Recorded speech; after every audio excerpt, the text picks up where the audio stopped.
Well, hello, this is Connie Pheiff, your unstoppable diva, and this is Up or Out, your business radio with an edge. And today's guest is Paul Fredrickson. We were just chatting a bit, and I'm just so impressed with this guy and all that he has done and the work that he has done in the companies that he has helped build through his marketing strategies and branding strategies. And we're going to talk a lot more about that in a minute.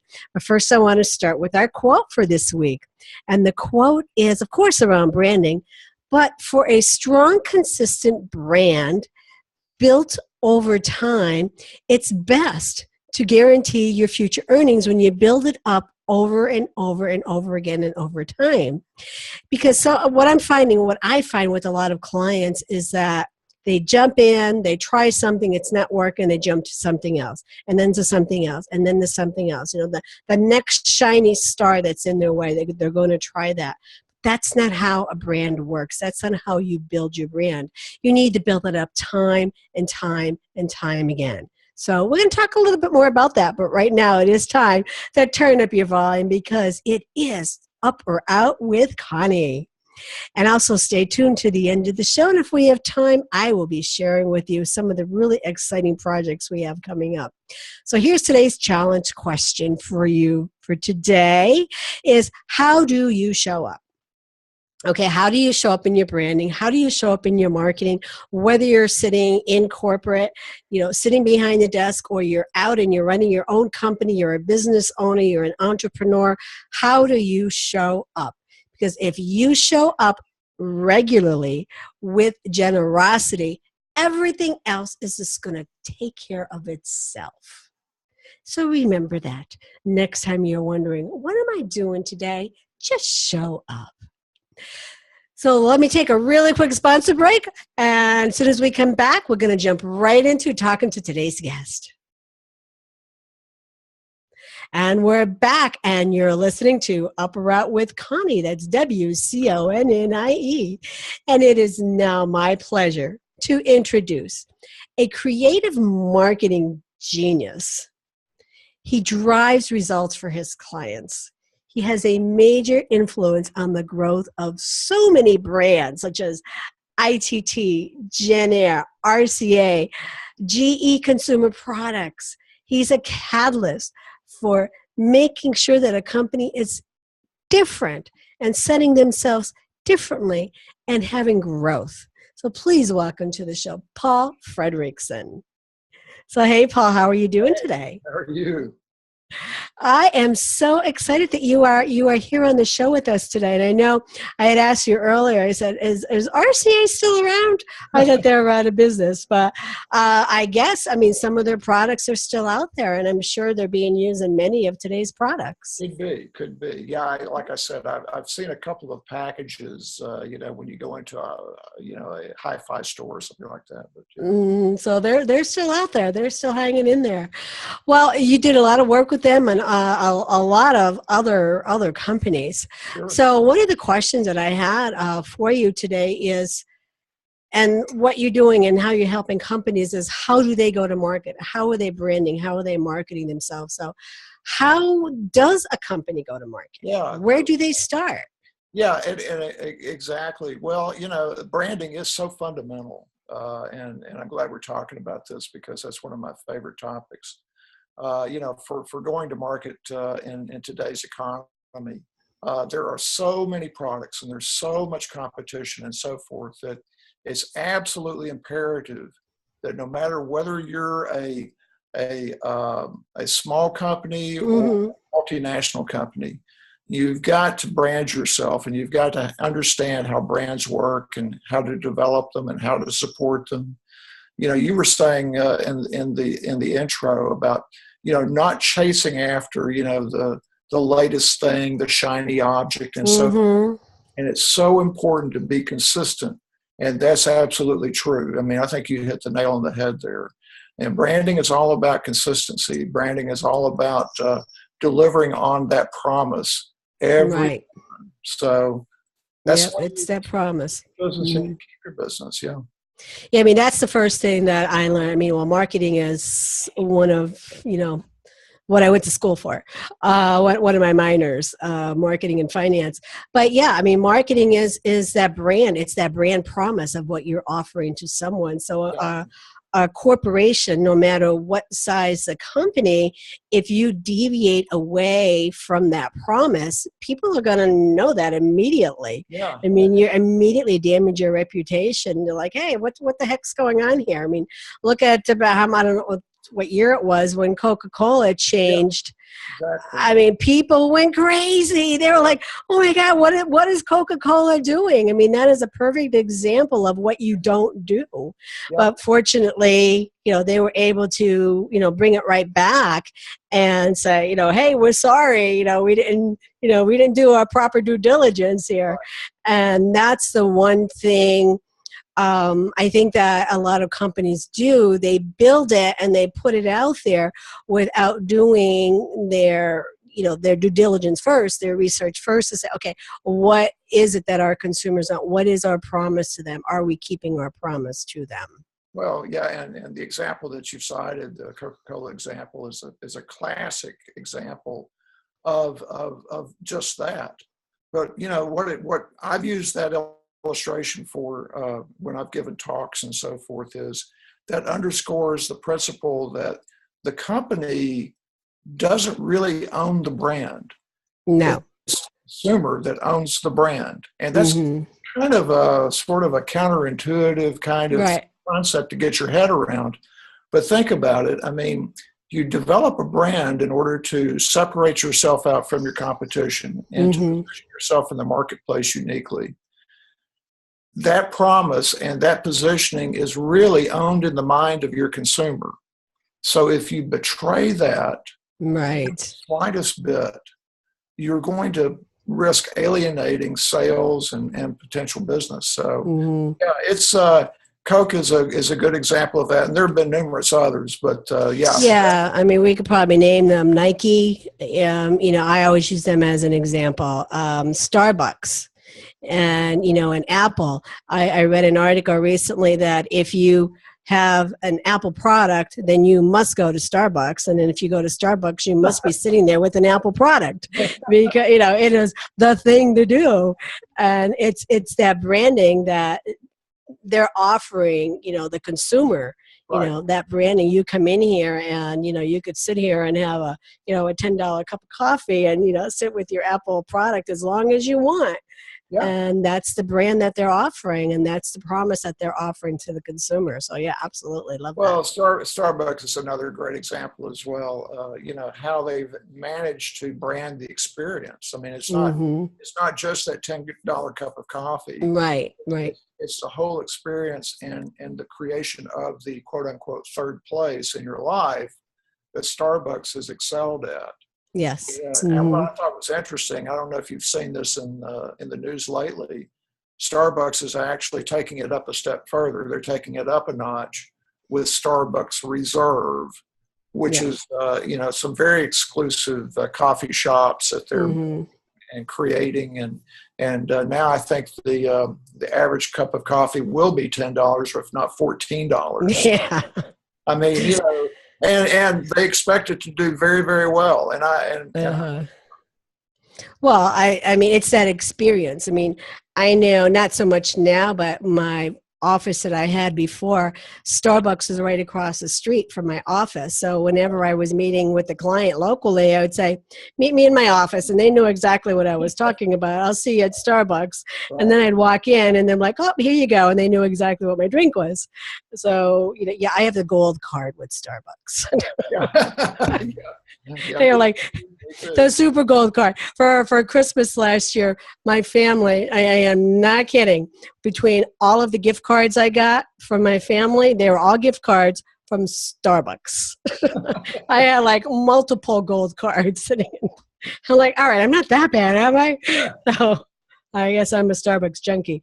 But you're right. I mean, it's a great place to go, but that's what a company are going to bring people back time and time again.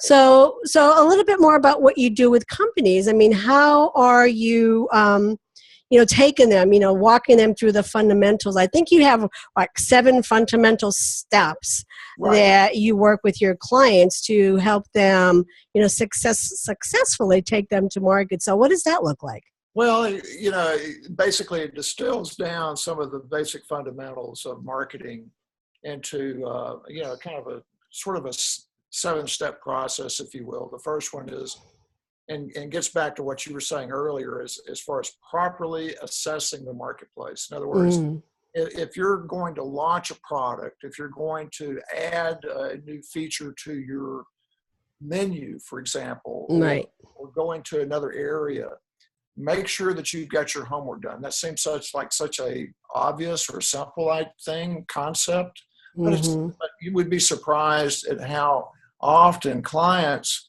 will not really do the digging. They won't do the research that really need to understand, what the marketplace looks like and what their competition is doing, the same space and so forth. And that's very important. Another one is identifying, once you've done that, then what you need to do then is identify the best position that you can occupy in that marketplace. Okay. So that's very important. Again, the key is to carve out your space that your competitor can't occupy. It's that gap that's in the competitive, what we call the competitive set. Yeah. Well, I was going to say, you have that competitive mode and what you said to be different in the marketplace. And I always remember something that Steve Jobs said. He said, because everybody's like, how can we be different? And, his response back was, it's not being different, it's also being better. That's exactly than right. Your competitor. I mean, you could be delivering the same promise, but you need to be better. Like Starbucks, how many coffee shops are there on the streets? Right. Starbucks is doing it better. So great example. Yeah. So what are the rest of the other strategies, the fundamentals? You got to articulate the differentiation. It's one thing to have a product or a service that is different, as Steve Jobs would say. But it's another thing to be able to articulate that successfully. Right. So, it's a way of getting that point across quickly and succinctly, and then branding it would be the next step. And that includes basic brand identification with what's the right name, what's the right logo, what's the tagline, what's the look, what's the packaging, all of that, you've got to figure that out. And then you've got to create a strategy to take it to market. Yeah. And so, again, surprising. And this is not unusual, even for large companies, to fail to really figure out a good marketing plan in order to take their product to market. They just sometimes I think they just sort of think the pieces are just going to fall into place. Right. And they don't. They don't. I mean, you've got to have a goal. You've got to have, you've got to, figure out what the objectives are in order to achieve that goal. Right. You've got to figure out your budget, your timetable, and so forth, create that strategy. And then so important today, and quite frankly, with the means to do it fairly easily now that we're in a digital world now, right, is to figure out a way to measure that. So once you've executed your strategy and you've got marketing going on out there, then you've got to be able to follow that all the way through and to measure and manage the results of that. And through digital advertising and through the internet, it's a lot easier than it used to be. So those are the basic things, and what we do is we help clients figure that out. Okay. Well, we're going to take a really quick break, but when we come back, Paul, we're going to be putting you in the hot seat. Okay. So stay tuned. And we're back, and you're listening to Up or Out with Connie. And with us today is Paul Fredrickson, who is a marketing creative genius. I love everything that he is saying about marketing. Of course, that's a big space that I play in. But what we really want to do right now, really quick, Paul, how can people find you? How can they learn more about you and what you have to I'm offer? glad you asked. I'm a partner in the Blake Project. The Blake Project is a huge national brand consultancy, and I'm one of several partners in the project.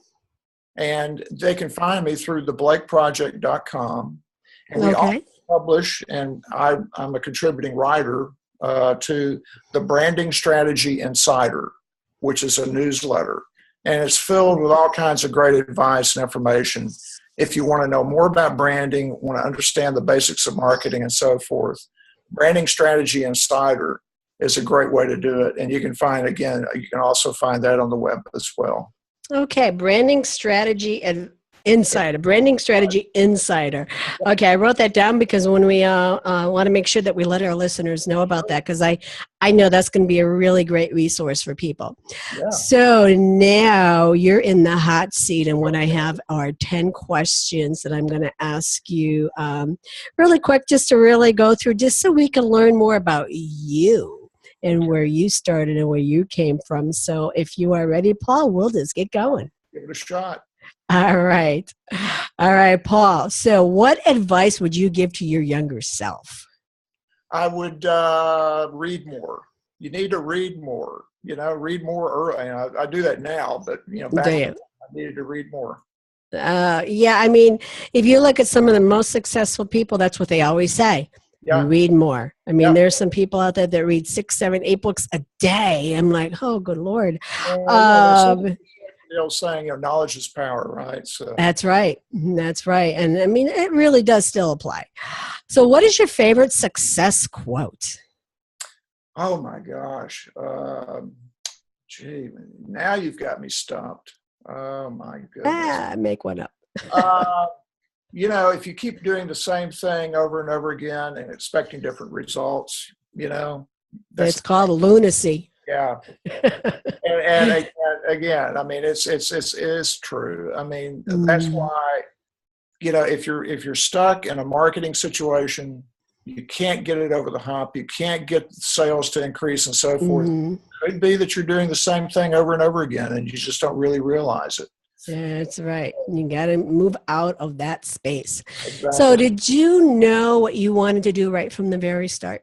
It's really funny. When I was a little kid going back to the first grade, I was identified as some kind of, I don't know, I don't want to use the word prodigy, but I could draw. I could draw like crazy. Okay. And so my teacher, told my parents, this kid's got something, you need to develop it. And so went through and, went to do the art classes and all that stuff. And then when I, came time to go to college, I got some good advice on that. And the advice was simply, you can either be an artist, a starving artist, or you can go into commercial. And so that's what I did. I did the graphic side of the business and became an art director and then a creative director and so forth and so on. And I've loved every minute of it. Great. I don't know if you know this name, Merv McIntyre. I think so, yeah. All right. Well, he was my grandfather.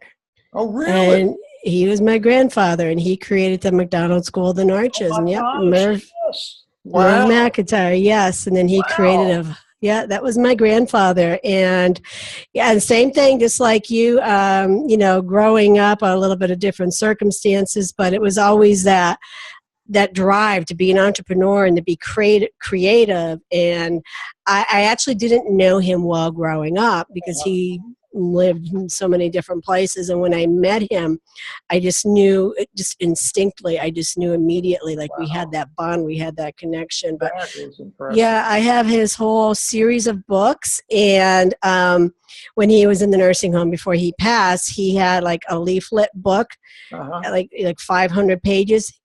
Every single page he sketched all of the signs and graphics and whatever he did over his lifetime. I have that book. Oh my goodness.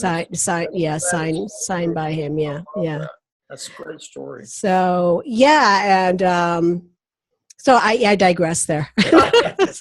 I digress. I just figured you probably knew who he was, Yeah. being in that field. Yeah, definitely.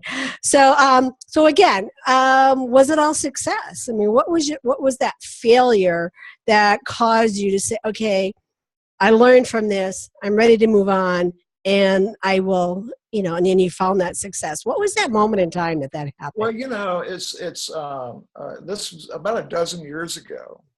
I had always worked on the ad agency side, in a company or an ad agency and so forth, except for one brief stint. I did work for Ross Laboratories when I was in Columbus, Ohio, and their in-house agency. Okay. It's a great experience, by the way, and a great company. But, a dozen years ago, the owner and I parted company. Okay. First time that had ever happened. First time that had ever happened. And how does that feel? I mean, I remember when it happened with me, it was devastating. Yeah. It felt terrible. But being in the business and being in the ad business, I knew it was coming. I sensed it was coming, and I was prepared. Okay. But it was still lousy. Here's the thing, though, and this honest truth. I've often told myself, I wish I had left sooner. I wish I had gone out on my own sooner. Okay. And so, that's my only regret, that it didn't happen sooner. Because I've been much further along. I feel like I've done more, and I've grown more, and I've enjoyed life more, and I've, everything more on my own than I have worked with somebody else. Well, I have to agree with that sentiment. I mean, Girl Scouts left me 11 years ago, and I always say I wish I had done this sooner. Yeah. I feel like I've achieved so much in 11 years, and sometimes I have to pinch myself, but at the same time, it's like, why didn't I do this sooner? Like, why didn't I follow my grandfather's footsteps? Yeah. And I know, I mean, there were times, he said that he had nothing.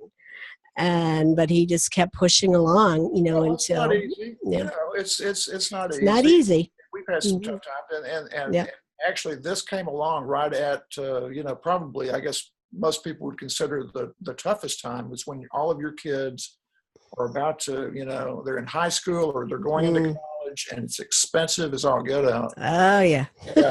That'll give you some sleepless nights every so often. But I have had many of them. So I guess you could say that was one of your greatest wins, that you stepped out and you did this on your own. Yeah, I truly believe that. Yeah.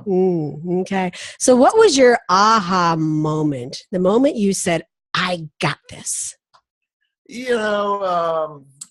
I would have to think back on any number of presentations. I love to stand up in front of a client meeting. Or I do give talks and that kind of thing on marketing, branding, and that kind of thing. And you know how it goes, Connie. When you feel like you're in the zone. Oh yeah. Flips. And you're pulling things out of the back of your head that you didn't even know you had, and and you're connecting with your audience and so forth. That's the aha moment for me. That's when I say, I'm really doing what I was put here on earth to do, and it feels right.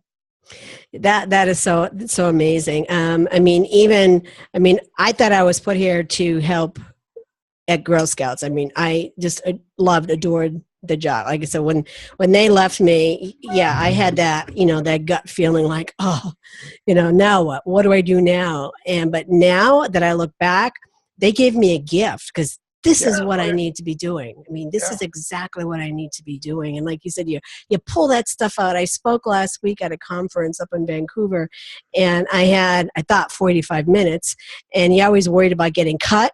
They said, no, you have an hour and a half. Could you extend it an hour and a half? And I'm thinking, good God, where am I going to pull this from?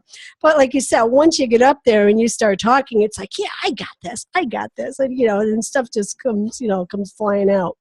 Well, you talked a little bit about focusing on the digital trends and with marketing. So do you focus a lot of that on with your business too? Well, we look at marketing holistically. I mean, there are some consultants and some agencies and so forth that'll really kind of focus on a particular area to the detriment, not to detriment, but to the exclusion of others. Right. I still think that we're touched by brands and we're communicated through any number of means. We're not totally immersed online at every waking moment. Audiences do watch television. They do see outdoor. They do listen to the radio and so forth. So, I often favor, again, depending on the target audience. Right. Depends on what the audience is and what your product is. But a good mix is usually the best recipe, I think, for. I agree. There does have to be a mix. Now, there's certain, like LinkedIn is is what I favor because that's mostly where my audience is hanging out. But I'll still, do some Twitter, do some Facebook. And Facebook is mostly for some personal, and then I have my mastermind groups. We have our private groups there as well. But I mean, I know some people are fanatics about it. I'm not a fanatic, but I do have people that help me do it. Sure. So if you knew then what you know now, what advice would you give to someone who's really stepping into, that place of how do I find my success? What advice do you have for them? And I've told my kids this: do what you enjoy. I mean, it's you can't go after solely the money. You can't go after. That's not going to make you happy. That's not going to make you successful at the end of the day. You've got to do what you love to do. You got to find what you want to do. I mean, you got to find what makes you happy first, right? And then the money will come. Right. It's funny. Sean Hannity was in Atlanta a couple of years ago, and my son went to see him. He's a big fan and so forth. Okay. And at the time, Eric was kind of struggling with, what do I want to do? Where do I want to go? And he got a chance to talk to him. Okay, good. Hannity told him exactly that. He said, look, he said, you don't need to worry about the money right now. Of course, multimillionaire, of course, I guess, I don't know. But he said, you really need to find what you want to do in life. Yeah. It really makes you happy. He said, the money will come. Yeah. And that's been my story. I mean, I'm doing what I love to do. And, it's like, I don't go to work every day. I mean, to me, this is not really work. This is, just having a good time. Enjoy what you're doing. Well, Eric had to hear it from Sean Hannity, not from Dad. So. Yeah. Sometimes they need to hear. Yeah, I have 5, and sometimes they need to hear from somebody else besides mom telling them what advice. But the same thing. And I heard, I think it's on a commercial. Is that be true to yourself, and success will find you. Yeah. And that is so true. I mean, that is definitely so a very, very true sentiment. Well, I want to thank you for being here today. This has been wonderful. I mean, I can continue talking to you for hours. So again, I want to thank you for being here. And again, let our guests know how they can find you. I have Branding Strategy Insider. And then your website again is? TheBlakeProject.com. BlakeProject.com if you want to learn more about how to really put yourself out there and marketing and branding in a way that you are going to make money. Check this guy out. I mean, he really knows what he's talking about. So again, I really want to thank you for being here today. You've been a fabulous, fabulous guest. Thank you very much. Well, I want to thank you all for listening. There's my little Southern twang just came out there because we have so many things going on. There is so much going on with the Pheiff Group. We relaunched our website. That's launching this week. We have more sponsorship and advertising opportunities going on. I mean, we are just growing like leaps and bounds. yeah, well, we could use a little extra help with all of our social media and marketing going on out there too. But again, I want to thank you for being part of our community. Keep sending in your success stories because we want to share them with the world. And we want to thank you for being the leader that you are. And thank you for encouraging others to do the same. Be sure to subscribe with us on iTunes and Facebook and LinkedIn and Twitter because you don't want to miss any of the good stuff. This is Connie, your unstoppable diva, and you're listening to Up or Out with Connie. And until next time, be bold, be connected, and be unstoppable together.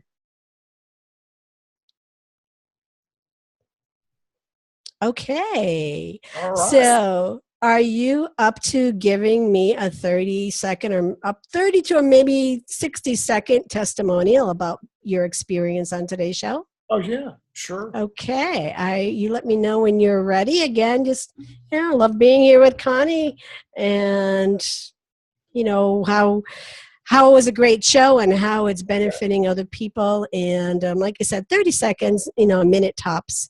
So when you're ready, I'll give you a countdown. Ready. Okay. 3, 2, 1. I have really enjoyed my time with Connie this afternoon. I'll tell you what, it's a terrific experience. She just brings out, the passion that I have about my business.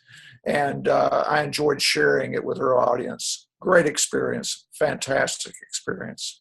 Thank you. And who are you? I'm Paul Fredrickson of the Blake Project. I left that out, didn't I? Yes, you did. You want to do it over? Because we want to make sure we're spotlighting you too. So if you want to do it over, go ahead. All right. So 3, 2, 1. This is Paul Fredrickson with the Blake Project, and I've just had an incredible experience this afternoon being on Connie's show. Connie gives me a great opportunity to talk about myself and my business and the things that I care about most, which is branding and marketing. And it was a heck of a lot of fun, and I hope that her listeners enjoyed it. It was a lot of fun for me. Awesome. Is that okay? That was fabulous. Thank you. And again, we'd like to give our guests a lot of promo too. So that's all I want to make sure. And especially